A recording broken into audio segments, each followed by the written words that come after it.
Дорогие друзья, я рад приветствовать вас на канале Печь Камины. Меня зовут Александр. Как всегда, продолжаю знакомить вас с печным и отопительным оборудованием. Сегодня мы устанавливали печь-камин в загородном доме. За моей спиной вот такая стеклянная беседка, где непосредственно стоит этот камин. Хотел бы сказать пару слов о дымоходной части. Здесь получается, что беседка по кровле ниже конька дома, поэтому дымоход мы выводили через кровлю и с растяжками. Возвышается он над кровлей на 2,5 метра, над кровлей беседки именно. И поставлен на жесткие растяжки металлические.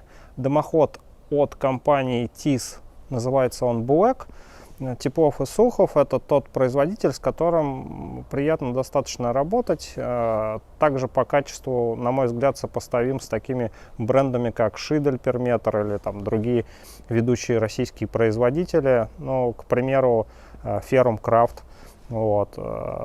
Поэтому дымоход, на мой взгляд, очень достойный, и часто используем ее в своих монтажах, особенно линейку Black. Давайте перейдем к нашей печи и посмотрим, что же там интересного внутри. Ну что ж, пойдемте.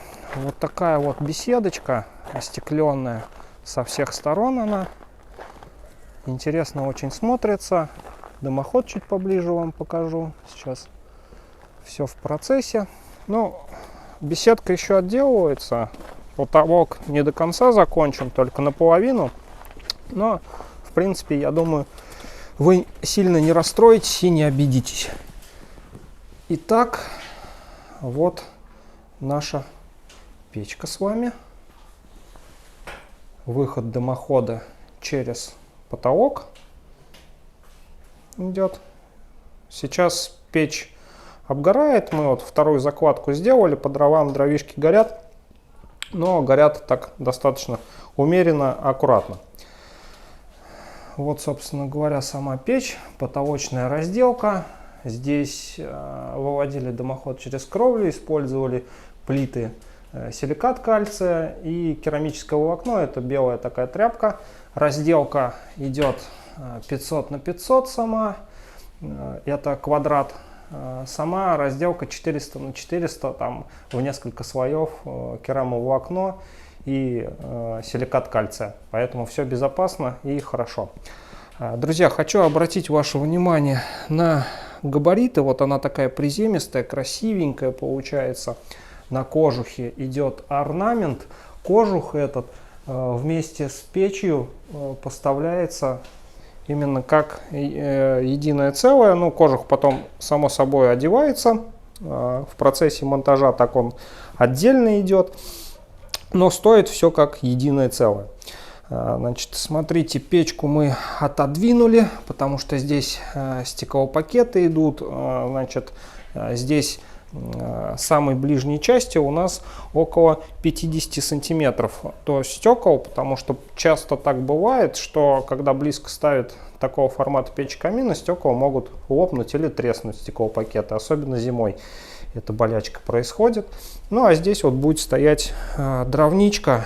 Дровничка уже приобретена заказчиком. Вот такая вот в стиле лофт. Сейчас пока что здесь еще монтажные работы идут, поэтому не все так красиво для показа, как хотелось бы. Но тем не менее. Значит, дорогие друзья, хочу заострить ваше внимание на регулировках процессами горения, тем более вот сейчас дровишки у нас немножечко занялись, и обязательно я вам сейчас покажу регулировочные моменты непосредственно управления печкой, как она управляется. Кстати, не стали мы здесь ставить шиберную задвижку на дымоходе. Ну, по одной простой причине, в принципе, она здесь не особо, наверное, красиво бы смотрелась, то есть пришлось бы кожух разрезать, и, ну, возможно, как бы не так все хорошо было бы, как есть. А второй момент — это то, что печка, она действительно достаточно хорошо управляется и регулируется. Об этом я вам сейчас и расскажу, и покажу, как это все происходит. Ну что ж, друзья, я появлюсь в кадре. Прошу прощения за внешний вид. Все-таки мы сегодня монтировали эту печку, поэтому не совсем, так скажем, я одет хорошо, но для монтажа эти вещи как никуда лучше подходят. Вернемся к нашей печи.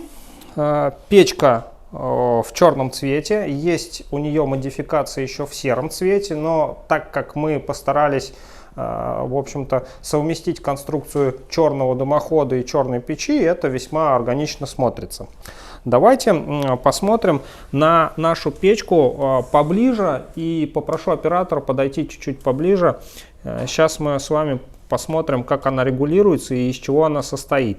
Ну, прежде всего, хочу отметить, что на этой печке стекло состоит из 3 частей. То есть маленькие 2 боковых стеклышка и одно такое чуть побольше. Дверка с ручкой, кожух, который, ну, пока еще не так сильно нагрелся, но у нас здесь, в принципе, пока отопления нету, поэтому я могу еще пока рукой до него дотрагиваться. Топим мы приблизительно, наверное, где-то в районе 20 минут. Ручку пока что я тоже могу спокойно держать в руке, браться за нее, она еще не нагрелась, но впоследствии она, естественно, нагреется 100%.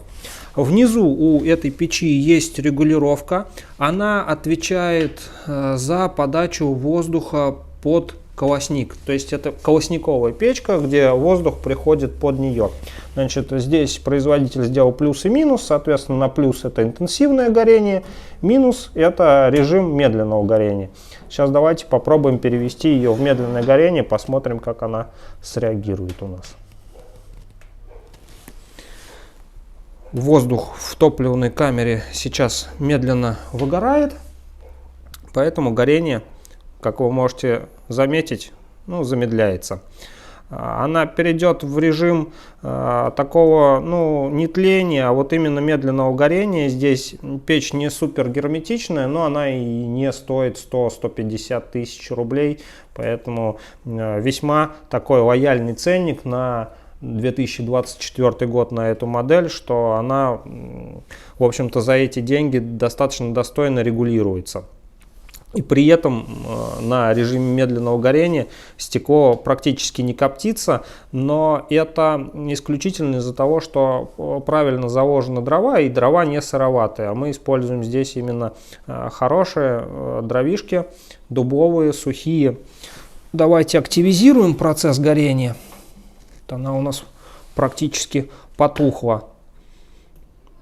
И теперь, когда приток воздуха пошел под печку, соответственно, пламя сейчас разгорится и будет более интенсивное горение. Друзья, на какой момент хочу обратить ваше внимание.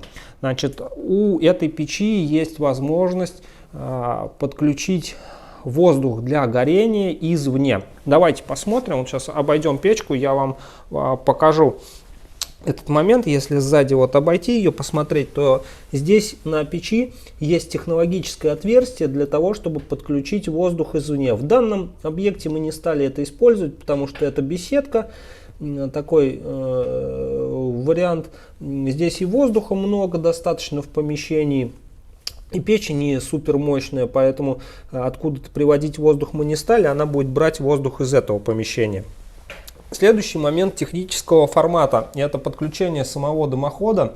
То есть вы можете увести трубу как через кожух вверх, так и можете, в принципе, вот это вот технологическое отверстие тоже выламывается, и можно уйти в стену и пойти по фасаду здания.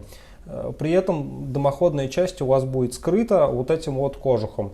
Кожух вентилируемый, поэтому, в общем-то, он пока что еще более-менее такой терпимый по руке, но сейчас мы, как только ее потопим более интенсивно, я обязательно покажу вам температуры, до которых нагревается сама печь, ну и температуру на дымоходной части здесь перед потолком.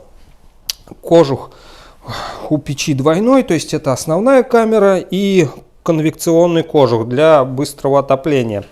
Внутрянка самой печи представлена шамотными плитами. Ну, сейчас видно, при начальных этапах розжига, конечно, шамот подкапчивается, и уже в процессе именно горения, когда температура в топливной камере будет достаточно высокая, он, естественно, очистится, но не до конца. Шамот это прекрасный изолятор для топки, для того, чтобы не было прямого контакта металла и пламени. И он позволяет в камере держать более высокую температуру. Есть, конечно, там шамотная керамика или вермикулит, это более дорогие материалы. Они используются в более дорогих печах, но, соответственно, у них ресурс выше, вес легче, износостойкость выше. Вот. Поэтому шамот это та основа, от которой, в принципе, можно оттолкнуться на начальном этапе недорогой печи или печи камина, как данная модель. Зуб-отбойник металлический на этой печи. В принципе, многие говорят, что это плохо, лучше бы там вермикулит поставить или еще какую-нибудь фишку. Но важно понимать, что это прежде всего приведет к удорожанию конструкции. Да, когда-то металл может прогореть, ничего вечного нету, поэтому его в принципе можно и заменить. Вот, отбойник меняется легко и просто. Ну что ж, друзья, давайте сейчас предварительно посмотрим на температурный режим, который у нас выдает наша печка где-то приблизительно через 30-35 минут после того, как мы ее растопили. Сейчас посмотрим пирометром.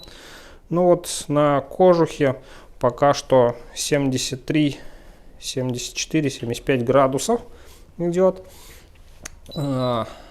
Здесь аналогично. Боковые стеночки смотрим. Ну, вообще красота. На кожухе у нас сейчас посмотрим 52 градуса. Сюда кверху температура в принципе аналогичная. Дымоходная часть нашей печи пока что 78 градусов. Пока еще не нагрелась. Но будем более интенсивно топить, повысим температуру и все будет нормально.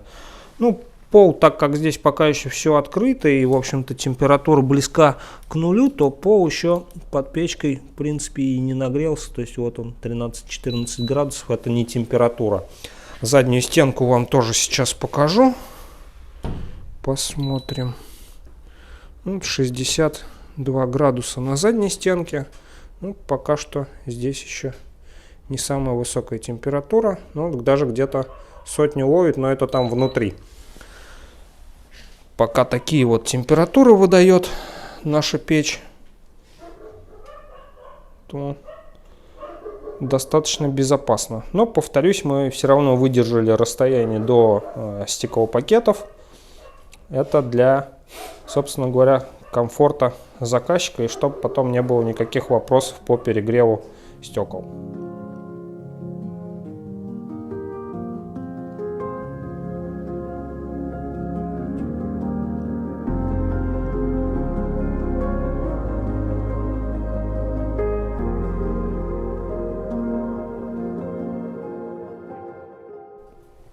Ну что, друзья, прошло чуть больше часа, наверное, как мы топим печку. Теперь пришло время замерить температуру уже на более-менее разогретой печи.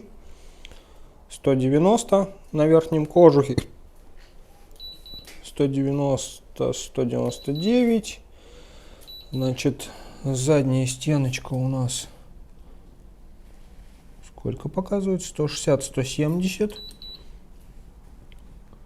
125, поэтому не верьте тем, кто говорит, что кожух задний не нагревается у этих печей. Да, все отлично даже нагревается. Давайте посмотрим, что у нас на трубе. Сотня, а на дымоходе сотня. То есть вот так вот юбка, фартук так вот разогревается. Достаточно неплохо даже.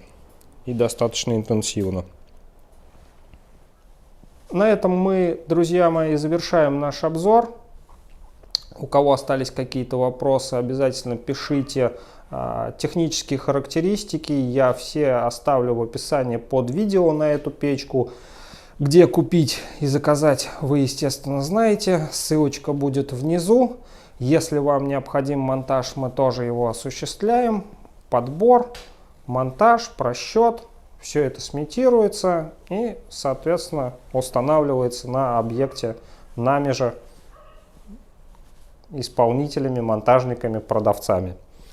Также мы даем вам техническую информацию по эксплуатации камина, удобству его пользования, ну и еще там дополнительные всякие примочки, которыми стоит обзавестись, если у вас есть печь-камин. Поэтому всем пока, ребята, обязательно поставьте лайк, подписываемся на канал и ждем новые интересные видео.